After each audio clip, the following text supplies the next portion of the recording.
Здравствуйте, дорогие друзья! Я рада вас приветствовать на моем канале. Сегодня в данном видео я пеку знаменитый торт из детства «День и ночь». Торт, который тает во рту, делается очень просто и очень быстро из самых простых и доступных продуктов. Торт, который практически не требует времени на пропитку. И также, что немаловажно, этот торт получается очень бюджетным посредством. Один из самых бюджетных тортов вообще, который я когда-либо делала. Сейчас очень быстро приготовим тесто уже вместе и для светлых, и для темных коржей. Замешивать я буду основное тесто.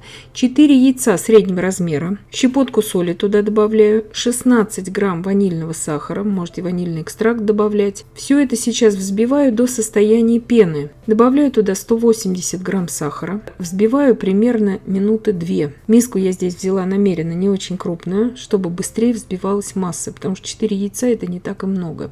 Итак, получается вот такая пышная побелевшая масса. Итак, добавляю туда сейчас 100 грамм растительного масла без запаха и 140 мл молока. Молоко, естественно, комнатной температуры. Просто все прорабатываю миксером, ничего уже дальше не взбиваю. Просеиваю сейчас в эту полученную жидкую смесь 260 грамм муки, 10 грамм разрыхлителя. Все это просто перемешиваю миксером. Никакой лопаткой я ничего здесь не вмешиваю. Это, по сути, такое очень простое тесто кексовое. Тесто получается таким жидковатым. Это нормально, так и должно быть. Со дна и со стеночек посуды собираем тесто лопаткой обязательно, чтобы не оставалось комочков. Половину примерно теста я переливаю в другую миску. Вы можете сразу выливать это в форму. Я просто показываю здесь для новичков, чтобы всем было понятно. Во вторую часть теста я добавляю сейчас 15 грамм какао-порошка и 30 мл молока комнатной температуры. Какао обязательно просеиваем. И все это просто перемешиваю миксером. Духовка у меня уже разогрета на 175 градусов Цельсия. Тесто получается достаточно жидким.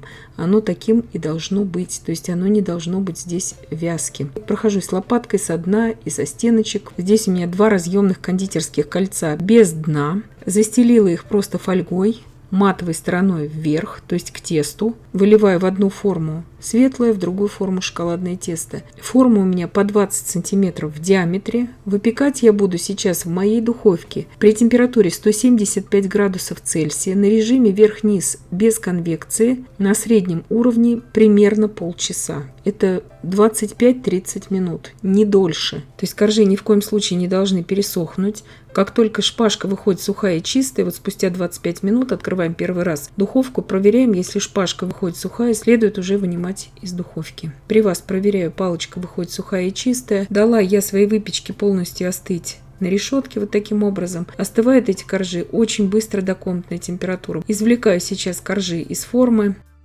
Нарезаю их по обыкновению кондитерской струной, вы можете и ножом разрезать. Сейчас каждый кекс выпеченный, назовем их так, я нарезаю на 2 коржа. Вот эту же выпечку можно испечь как отдельные пироги. В качестве пирогов просто и есть их как отдельный десерт. Они очень вкусные на вкус, получается, и шоколадные, и ванильные.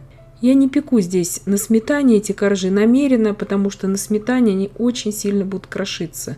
Здесь идеальный рецепт на молоке. Чтобы был более идеальный разрез, не было этих дырочек, следует тогда отдельно замешивать какао-тесто. Но это все очень долго длится, поэтому здесь у нас такой быстрый домашний тортик. Я на это не обращаю внимания. Торт получается вкуснейший. Итак, я выжимаю сейчас сок из 1 лимона и готовим крем. 210 грамм сгущенного молока с сахаром, обычной сгущенки. Добавляю туда 30 мл лимонного сока. И сгущенка и лимон у меня из холодильника. Вот это очень важно для этого крема. И сгущенку и лимонный сок перемешиваю до гладкой однородной массы. Это очень важно. 600 грамм сметаны, 30% жирности. Можете брать сметану 25% жирности, но желательно не ниже. Добавлю туда пару капель апельсинового ароматизатора. Можно добавлять и ванильную пасту, можно добавлять туда и ромовый ароматизатор, все, что вам нравится. Но желательно не добавлять ванильный сахар, потому что он разжижает крем. А так по вкусу все, что хотите. Всю сгущенку с лимоном добавляю туда.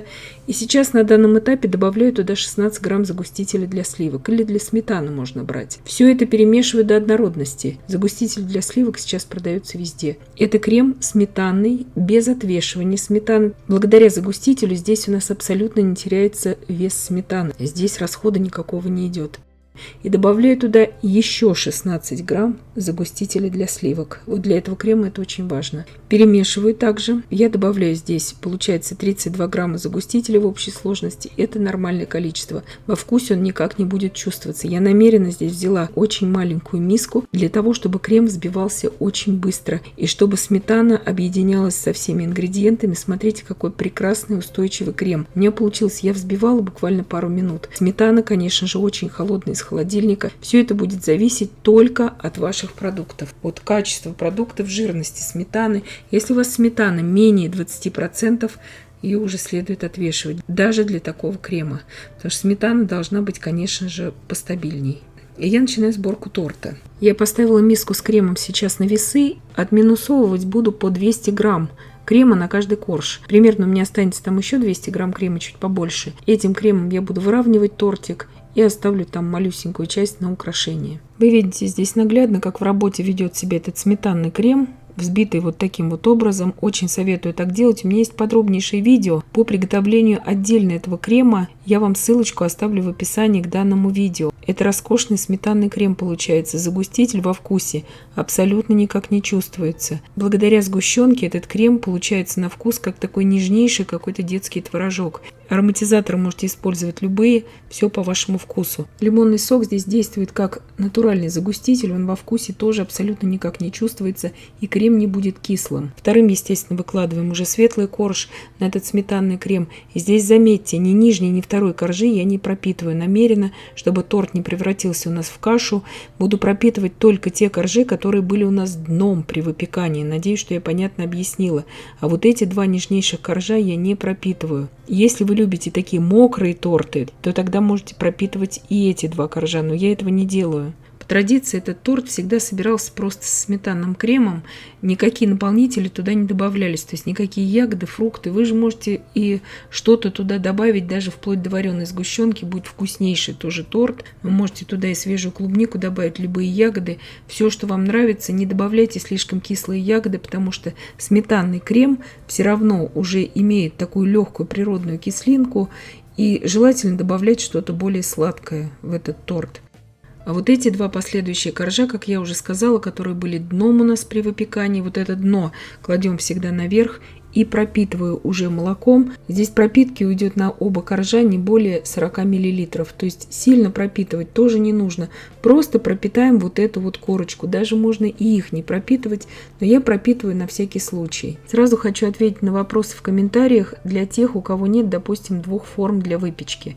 И чтобы вам сразу сделать одно это тесто. Вы можете испечь сначала светлый корж, потому что он более нежный. Шоколадный можно оставить в этой миске это тесто, накрыть ее пищевой пленкой и уже потом испечь. Но качество коржа, конечно же, будет другим.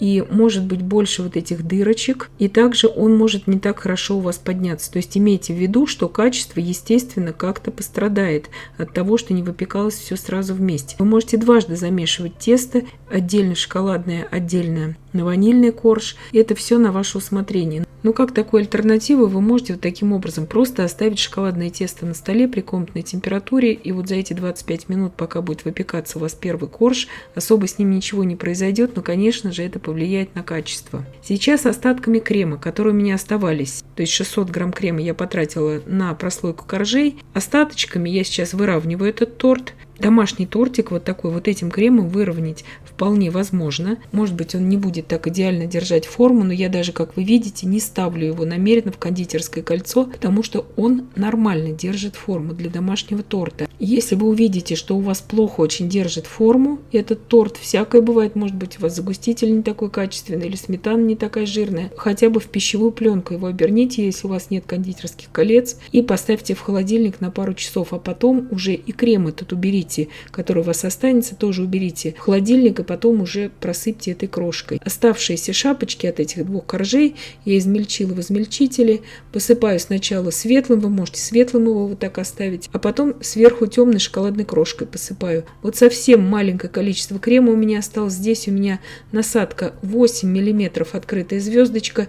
Я делаю вот такие завитки линейкой, сделала просто разметку на 8 порций. Это не обязательно, можете и на 12 порций здесь делать. сделать. Это я просто для видео показала вам, что вот так его можно оформить. Очень просто и очень быстро. Убирала я его сейчас в холодильник на 2 часа. В принципе, его уже можно и через час прекрасно нарезать. То есть торт абсолютно беспроблемный. Еще раз хочу повторить, что я намеренно здесь не брала сметанные коржи для этого торта, потому что сметанные коржи будут более крошиться, чем вот такие коржи. И эти коржи, они просто нежнейшие, и посредством они получаются дешевле, чем на сметане. Итак, тортик я уже достала из холодильника. Нарезается он превосходно. Уже спустя 2 часа после холодильника нарезаю просто обычным сухим ножом. Не горячим, не мокрым, просто сухим ножом. Нарезается идеально, я бы сказала. Очень советую здесь использовать именно этот сметанный крем. Ссылочку на приготовление этого крема я вам обязательно оставлю в описании к данному видео. И также все точные пропорции вам напишу также в описании. Торт нежнейший, прекрасно надламывается вилкой. И я надеюсь, что видео было полезным и познавательным. Подписывайтесь на мой канал, ставьте лайки, пишите комментарии. Я всем желаю больших успехов и до встречи в новых видео.